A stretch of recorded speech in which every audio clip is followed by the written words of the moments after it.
if you think about COVID, right? This is the one thing that we almost are not talking about anymore.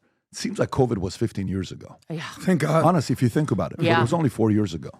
Yeah. And if you think about what they tried to do during COVID, the censorship, kids not going to school, non-essential, essential, all this restaurants being put out of business, family-owned businesses that are gone. Your grandfather started this business. Now it's not there anymore. People losing their jobs because they didn't get people losing their jobs. Guys being word. kicked out of the military because they don't want to take the vaccine. Yep. Yeah. Guys leaving states, California, New York, leaving the state because they're like, there's no way I can.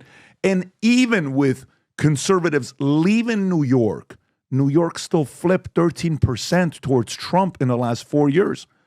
I just think yesterday I was on Cenk and Anna Kasparian's Young Turks, and they're asking me a question about what do you think it is. It's just, listen, 46 years old, I got 4 kids, we got a family, and we watched the whole evolution of what happened. When you're younger, maybe you're thinking a different way. You're trying to reinvest into the company. You're trying to hire more people.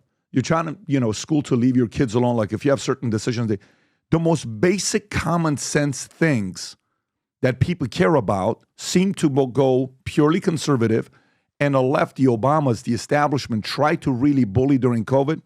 I think everybody's like, listen, I haven't forgotten yet what you did, and I don't want you to mess with me. Leave me alone. These other guys seem more sane.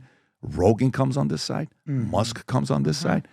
Dana White is campaigning in ways. When we were in Dana's room a year and a half ago in his office, he's like, you're going to see me running and helping this man like I've never helped him out before.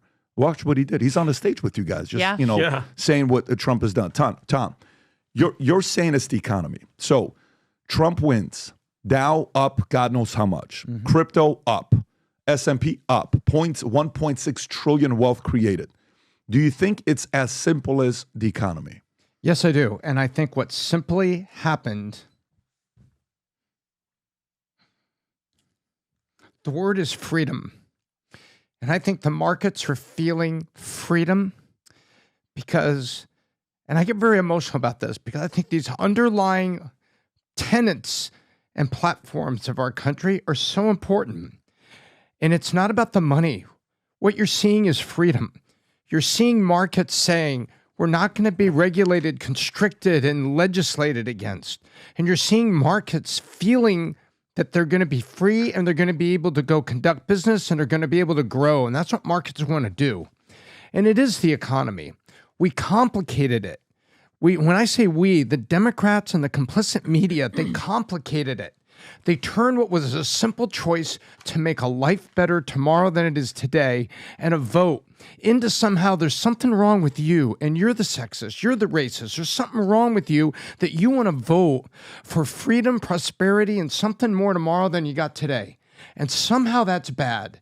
And I am really glad that there's another loser in all this. And that loser is in the media that has approval ratings and trust of American people that is now below Congress. We never talked about it, but Congress used to have the lowest approval rating of any institution in America. We pick on the president, we pick on things like that, but it's Congress that all of us didn't trust. And we actually were bipartisan understanding of the citizenry, hoping someday to just start over. How do we just erase this and start over? And you see it. And now you see the media losing.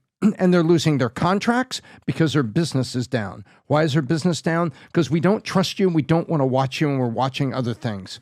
And so mainstream media is in the middle. It's not the cable and satellite conversion to online. It's a movement of the American citizen to a source of truth or balance that they can believe.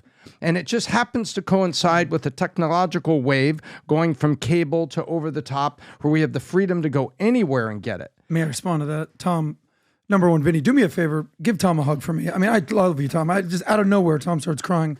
I love that. That was beautiful. Because he cares. No, he's real. I love it. That was beautiful. And I want to address that because what's happening in the markets is a reflection on how the capital markets feel about Donald J. Trump, more of a capitalist than certainly what Kamala is doing over there. But it's another thing. It's not just Wall Street, it's Main Street. Because if you're in the market, and only half of America is sort of in the market, don't look now. You're probably richer than ever. Your 401k is higher than ever. Your house is worth more than ever. Your Bitcoin account is more than ever. Things are good. But if you're the working class if you're the blue collar guy or gal, you're looking at the last 4 years and you're like, what? I thought this whole Bidenomics, the middle out, top up, whatever, top down, trickle down. What happened here, guys? And I think the base of the Trump campaign is the working class and the blue collar workers. We watched the movie, The Man You Don't Know. What was it called again?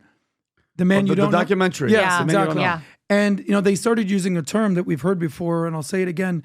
He's the blue collar billionaire. Yep. So I totally understand why the markets are reacting to this. But from your perspective, co-chair of the RNC, how will Trump now get not just Wall Street, but Main Street back to business and defeat inflation and defeat this agenda and get America back to work? I want to answer that, but actually just to piggyback on the freedom, right before I came on this show, my friend, who I've been friends with for like 20 years, texted me. She lives in Pennsylvania. She said, I feel so optimistic today. If I could sum it up in one word, I think the Biden presidency gave me anxiety I didn't even know was attributed to that. And I actually think a lot of people probably feel that way. And the freedom aspect of it, I don't think can be overstated. I think it's palpable.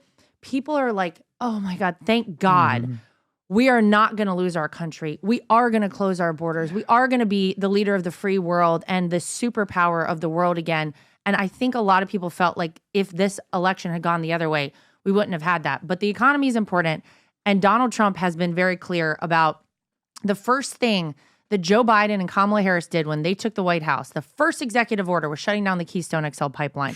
Absolute disaster. Disaster for our economy. It obviously made us, instead of energy independent, we're now dependent on foreign governments, foreign countries, Venezuela. Look at Russia. Russia was able to enrich itself because they now supplied all of Europe with their oil. It probably allowed Putin the money and the funding to invade Ukraine and cause this war. If you look at Iran, they were able to enrich themselves as well because they got the oil pumping there, and now they're funding Hamas and Hezbollah and all of the proxies there in the Middle East, causing that whole hornet's nest. But whenever you allow us to use the liquid gold, as my father-in-law says, that's right here in America, and we're not just energy independent, he wants us to be energy dominant, a net energy exporter. That's going to naturally bring down inflation. That's going to naturally ease all of the concerns that people have out there. You're going to see prices come down naturally, or the wages are going to rise to actually meet inflation, which is not happening right now. And then I think bringing American companies back to America instead of overseas, having, manufacturing here, encouraging people to actually hire American, buy American, made in the USA on things. These are all ways that will make life a lot better, a lot easier, and economically really bring us to a place that I think is going to be great for the American people. PBD, can I ask you to weigh in on the economy for a second? By the way, just to inject a little humor, did you see the trending thing? One of your favorite documentaries of all time, PBD? It's called The Hangover. I don't know if you saw this. And there's that scene when they're in the car and there's like, we're back, we're back, we're back. Like, right, the whole scene in the car. And there's a general feeling that America's back. In America, the economy is going to come back to work. Inflation's going to go down. From a businessman's perspective, why do you think people just feel so excited for America to be back? Regulation, low That too, taxes. To be honest with you, the tax Trump cuts from 2017, I'll never forget when I had the meeting and I told everybody for every month, told all our employees for every month you've been with the company, I'm giving you a $100 bonus. And they're like, what are you talking about? I said, because this is how taxes works. If the corporate tax goes lower and it goes from 28 to 21, I say 7%. 7% on 10 million is $700,000. Hey, we can put that back into you and we can put it back into the company. No way. That's how business works. It allows us to reinvest. Oh, now I get it. So employees that were making, $45,000, $50,000 in Addison, Texas were like, I never thought about it like this before, right? So I think a part of this is also on the business owners to make that be known that here's how this works to reinvest back into the business, into the company. So that's that part. The other part. Yeah. So a lot of people kind of sitting there and saying, IPO, what happened to IPOs the last 4 years? How many IPOs do we have the last 4 years? Rob, can you pull up IPO by year 2024, 2023, 2022? How many IPOs have we had? And SPACs. Also every year, how many IPOs have we had by year? If you look up IPOs by year, not SPACs, just IPOs. If you think about IPOs by year, see if we can see that right there. Okay, 2021 is when? Okay, that's Trump right there, right? 2020, well, you got 2019, 20, okay, that's SPACs when you're looking at 2021. That's a lot of SPACs. 181, 154, 188, right? We dropped with IPOs. We're not doing a lot of IPOs right now. Why? People are just thinking it's a bad time to go out there. What am I going to go out there? How much money am I going to raise? They're not like, hey, I'm willing to put back into the market. You're going to see the IPO market in 2026, late 2025, 2026, I believe. Tom and I talk about this all the time. I think 2026 IPO market's going to go there. I think the wealth creation of the next 4 years is going to be here, God willing. Of course, it's on the individual, but business owners are seeing an opening that there's an opportunity now. Low regulation, lower taxes to reinvest into the marketplace, and certain negotiations that he's going to be doing is going to be different. It's very simple for me. When you're voting for your president, you're asking someone to go negotiate on your behalf. Do you want Kamala Harris to go negotiate on your behalf? Americans said no. Do you want Joe Biden to go negotiate on your behalf? Or do you want Trump to go negotiate on your behalf? I think people are saying, I want Trump to go negotiate on my behalf on all the business dealings. Well, that's right. And I always use this too when I was out on the campaign trail. You're hiring a person for a job. The people in Washington, D.C. work for us, and people forget that. This isn't a personality contest, although Donald Trump has a great personality, and I think everybody actually, if they got to know him, would really love him.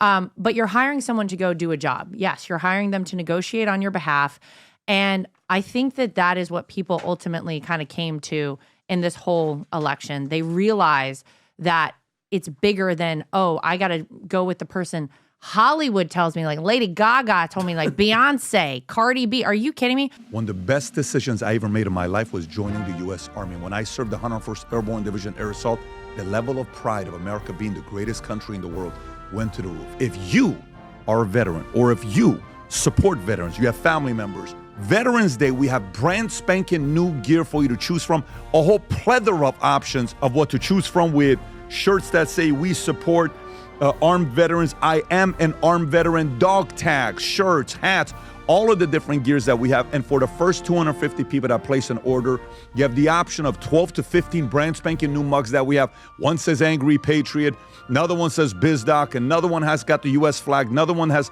PBD Podcast or Valuetainment or A Future Looks Bright. Go to vtmerch.com, place your order for Veterans Day. These things are going to go very quickly, and you'll get a custom mug that'll be sent your way.